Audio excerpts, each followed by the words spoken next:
Les chauffeurs d'autobus et les opérateurs de métro de la STM confirment d'autres journées de grève les 15 et 16 novembre prochains.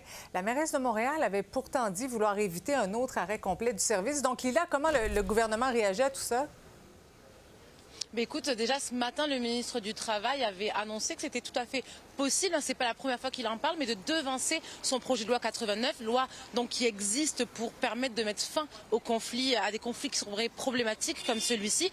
Normalement, il voulait passer en vigueur le 30 novembre, mais il y songe sérieusement. On l'écoute. La nouvelle mairesse fait confiance au parti pour trouver un terrain d'entente d'ici 10 jours.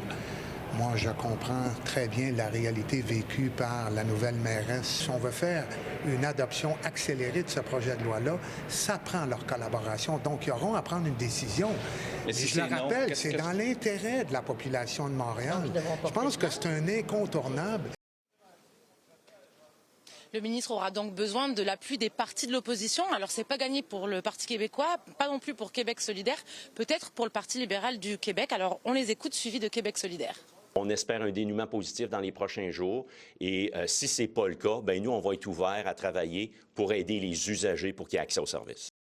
Qu'ils arrêtent de chercher des boucs émissaires, puis qu'ils nous donnent les moyens, 1,8 milliard qu'ils donnent dans le fonds vert au lieu de le mettre dans le troisième lien puis dans les routes, qu'ils prennent cet argent-là, qu'ils le donnent à la STM pour qu'ils aient les moyens de régler la situation aujourd'hui. C'est pas la loi matraque qui va l'aider. Lila, quand même pas évident pour les usagers là, en ce moment. Non, et puis écoute, il n'y a rien de mieux que d'écouter les usagers du transport collectif pour comprendre leur désarroi. Donc je te propose de les écouter, j'ai parlé avec plusieurs personnes aujourd'hui. Est-ce que la grève de la STM, ça vous impacte? Bon, pas en tout. Moi, je me dis que peut-être qu'on va avoir une batch d'étudiants quand même qui n'auront pas assisté à beaucoup de cours à cause de tout ça. Aujourd'hui, j'ai manqué les cours. J'avais un cours ce matin, je suis pas allé. Ouais. C'est pathétique. Ouais. C'est nous qui payons le prix. Je vais pas travailler, je vais porter mon fils à l'école puis je vais le chercher. Ma soeur, oui, elle travaille au centre-ville, puis elle part d'Honoré-Bougrand.